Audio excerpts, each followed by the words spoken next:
एक जमाना था जब हर भारतीय किचन डालडा के बिना अधूरा था और एक आज का समय है कि डालडा कहीं ढूंढने से भी नहीं मिलता है। वनस्पति घी डालडा लंबे समय तक भारत में कुकिंग ऑयल मार्केट को डोमिनेट करता रहा। त्योहारों से लेकर शादी ब्याह तक हर काम के लिए विशेष पकवान डालडा में ही बनाए जाते थे। आप में से बहुत से लोगों का बचपन डालडा से बने पकवान खाकर ही बीता होगा। डालडा को मार्केट से गायब होता देख क्या आपने कभी सोचा है कि जिसके बिना कोई व्यंजन नहीं बन पाता था और जिस पर हर भारतीय परिवार आंख बंद करके विश्वास करते थे, अचानक ऐसा क्या हुआ कि लोगों ने उसे ठुकरा दिया और ऐसा ठुकराया कि डालडा कंपनी तक बिक गई। तो चलिए दोस्तों, शुरू करते हैं आज की यह वीडियो और जानते हैं डालडा के इतिहास से लेकर इसके राइज एंड फॉल की पूरी कहानी। 1930 का वो दौर था जब भारत में अंग्रेजों की हुकूमत थी।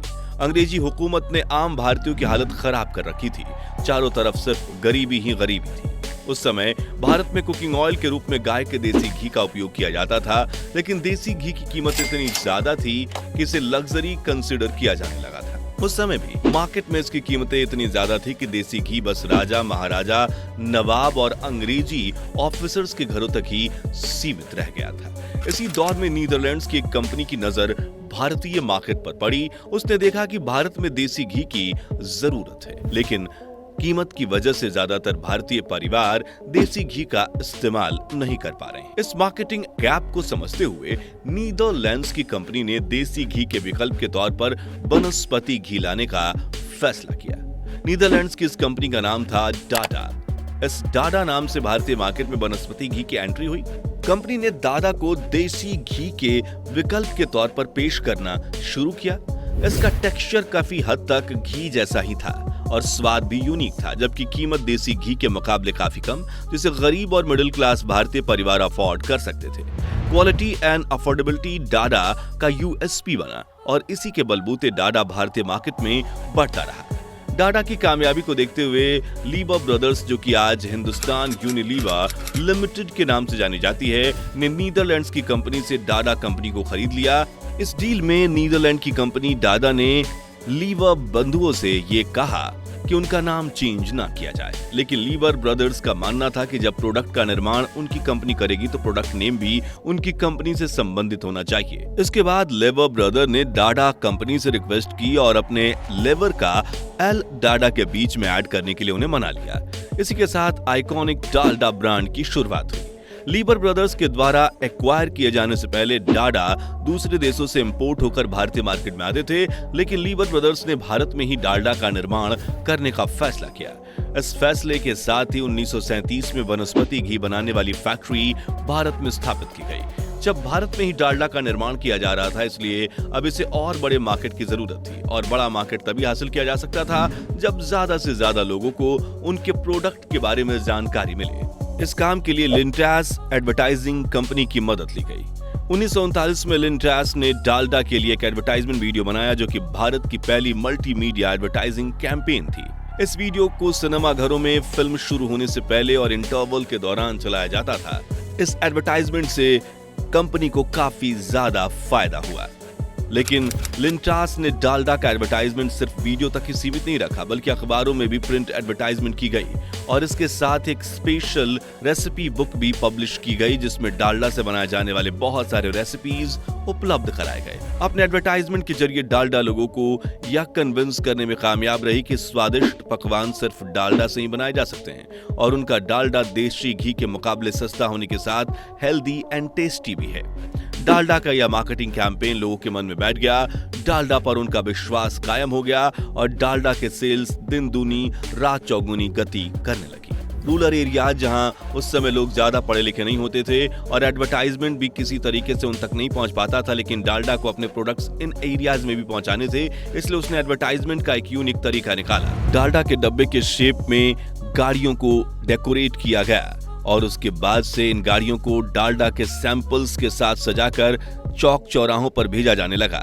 लोगों को डालडा को दिखाकर यह विश्वास दिलाने की कोशिश की गई कि उनका प्रोडक्ट देशी घी का सबसे बढ़िया विकल्प है। डालडा की यह मार्केटिंग टैक्टिक्स भी कामयाब रही और 90s 50s में आते आते पूरे भारत में डालडा का प्रभुत्व स्थापित हो गया। डालडा तो भारत के हर किचन तक पहुंच गया, लेकिन क्या आप जानते हैं कि डालडा आखिर था क्या? इसका निर्माण किस चीज से किया जाता था? डालडा जिसे वनस्पति घी के तौर पर बेचा जाता था, इसमें मेन इंग्रेडिएंट्स के रूप में वेजिटेबल ऑयल्स का उपयोग किया जाता था। वेजिटेबल्स ऑयल में पाम ऑयल, सोयाबीन ऑयल या कॉटन सीड ऑयल का उपयोग होता था, लेकिन सिर्फ यही चीजें डालडा को डालडा नहीं बनाती थीं। वेजिटेबल ऑयल्स को डालडा में तब्दील करने के लिए हाइड्रोजनेशन की प्रक्रिया की जाती थी। इस प्रक्रिया में हाइड्रोजन गैस को मेटल क्रिस्टल की मौजूदगी में बबल्स के रूप में वेजिटेबल ऑयल्स के साथ मिक्स किया जाता था। इस दौरान मेटल क्रिस्टल की वजह से एक केमिकल रिएक्शन होता था जो ऑयल में मौजूद अनसैचुरेटेड फैट को सैचुरेटेड फैट में कन्वर्ट कर देता था। इस प्रक्रिया के परिणाम स्वरूप वेजिटेबल ऑयल्स में घी जैसा टेक्सचर आता था और ये रूम टेम्परेचर पर भी सॉलिड रूप में रहता था। हाइड्रोजनेशन के वजह से वेजिटेबल ऑयल्स की सेल्फ लाइफ भी बढ़ जाती थी। इस साधारण सी प्रक्रिया के द्वारा डालडा का निर्माण किया जाता था। डालडा की पीले रंग की पैकेजिंग इसकी पहचान बन चुकी थी। इसकी पैकेजिंग को अलग पहचान देने के लिए डालडा के लोगों के ऊपर पेड़ का चिन्ह बना हुआ था, जो इसकी शुद्धता का प्रतीक बन गया। 1940 से ही मार्केट में डालडा का जो डोमिनेशन शुरू हुआ वो 1980 तक कंटिन्यू रहा। 1960 और 1970 के दौरान डालडा के डोमिनेशन को चुनौती देने के लिए कई और कंपनी वनस्पति घी लेकर मार्केट में आने लगी, जिसमें कुछ प्रमुख नाम रथ, गगन, पनघट, सारस आदि हैं। हालांकि डालडा के आगे कोई नहीं टिक सका। कुछ समय बाद डालडा इंडिया से आगे बढ़कर बाकी एशियन कंट्रीज में भी पहुंचने लगा और लोग इसे पसंद करने लगे। डालडा को कोई दूसरी कंपनी चुनौती नहीं दे सकी, लेकिन उसकी अपनी ही parent company Hindustan Unilever Limited द्वारा उठाया गया एक कदम उसके लिए घातक साबित हो गया। 1980 में हिंदुस्तान यूनिलीवर ने ट्रांस फैट के ऊपर रिसर्च के लिए कंपनी को फंड्स दिए थे। ट्रांस फैट वही फैट्स थे जो डालडा में पाए जाते थे। यूनिलीवर को यह उम्मीद थी कि इस रिसर्च के कुछ पॉजिटिव रिजल्ट मिलेंगे जो उनके प्रोडक्ट डालडा को एक और बूस्ट दे सकेगा, लेकिन यहाँ बिल्कुल उल्टा हो गया। इस रिसर्च रिपोर्ट से कुछ ऐसी बातें पता चली जिसने डालडा के पूरे मार्केट को हिलाकर रख दिया। रिसर्च में यह पाया गया कि ट्रांस फैट शरीर में गुड कोलेस्ट्रॉल को घटाकर बैड कोलेस्ट्रॉल को बढ़ाते हैं, जिससे हार्ट अटैक समेत दिल की कई बीमारियां होने की संभावना कई गुना बढ़ जाती है। और ये रिपोर्ट पब्लिश होते ही डालडा का मार्केट गिरने लगा। इसके बाद 1993 में Harvard school of public health study की ओर से भी ट्रांस फैट के ऊपर रिसर्च किया गया और यहां भी रिसर्च ने ट्रांस फैट को दिल की बीमारियों के बीच का संबंध बताया। इस रिपोर्ट के बाद अमेरिकन एंड यूरोपियन कंट्रीज ने कुकिंग ऑयल में ट्रांस फैट को प्रतिबंधित कर दिया। डालडा का निर्माण हाइड्रोजनेटेड प्रक्रिया से होता था और इस प्रक्रिया के माध्यम से ही ट्रांस फैट का निर्माण होता था। इसका सीधा मतलब यह हुआ कि ट्रांस फैट पर प्रतिबंध मतलब हाइड्रोजनेटेड ऑयल्स या कहें डालडा पर प्रतिबंध। अब जैसे ही यह खबर इंडिया में फैली, यूरोप और अमेरिका ने हाइड्रोजनेटेड ऑयल्स पर प्रतिबंध लगा दिया है। भारतीय लोगों के दिलों में भी डालडा के प्रति डर बैठ गया और उन्होंने डालडा से दूरी बनानी शुरू कर दी। 1998 में food safety and standard authority of India ने भी ट्रांस फैट के साइड इफेक्ट्स के प्रति जागरूकता फैलाना शुरू किया और लोगों से ट्रांस फैट का उपयोग न करने की अपील की गई। इसके बाद FSSAI रेगुलेशंस में भी कुछ बदलाव करके एडिबल ऑयल्स में ट्रांस फैट की मौजूदगी को सीमित करने का फैसला लिया गया। FSSAI के रेगुलेशंस और लोगों के बीच फैली जागरूकता से डालडा का मार्केट सिमटने लगा। जिस डालडा को लोग उसके स्वाद की वजह से खरीदते थे, अब अपने सेहत की वजह से उससे दूर हो गए। जिस समय देश में ट्रांस फैट्स के प्रति लोगों में जागरूकता बढ़ रही थी और लोग ये समझ चुके थे कि डालडा उनके लिए हानिकारक है, ठीक उसी समय मल्टीनेशनल एंड लोकल कंपनीज के द्वारा refined and non hydrogenated oils market में इंट्रोड्यूस किया गया। डालडा के बाद लोग सेहत के प्रति जागरूक हो गए थे।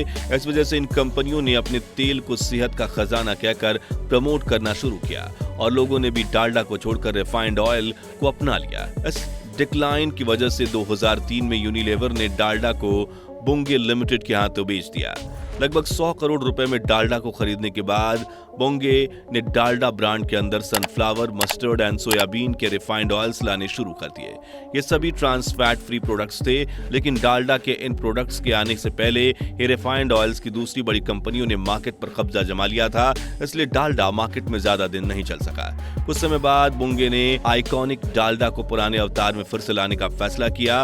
ये नया डालडा पूरी तरह से ट्रांस फैट फ्री था, जिसकी मार्केटिंग सेहत भरा स्वाद टैगलाइन के साथ की गई। लोगों का विश्वास जीतने के लिए पुराने पीले पैकेट को फिर से लाया गया और फ्रंट पर ही बड़े अक्षरों में ट्रांस फैट फ्री वनस्पति लिखा गया। डालडा में मौजूद healthy vitamins A and D को भी पैकेट पर हाईलाइट किया गया। नए डालडा के आने के बाद लोगों ने फिर से इसे खरीदना तो शुरू कर दिया, लेकिन नया डालडा अभी भी सिग्निफिकेंट मार्केट शेयर हासिल करने में बहुत पीछे है। तो दोस्तों, ये थी डालडा कंपनी की पूरी कहानी। उम्मीद है आपको हमारी ये वीडियो पसंद आई होगी। अगर हाँ तो इसे लाइक करें, अपने दोस्तों के साथ शेयर करें और ऐसी और वीडियोस देखते रहने के लिए हमारे चैनल को सब्सक्राइब जरूर करें। Thanks for watching.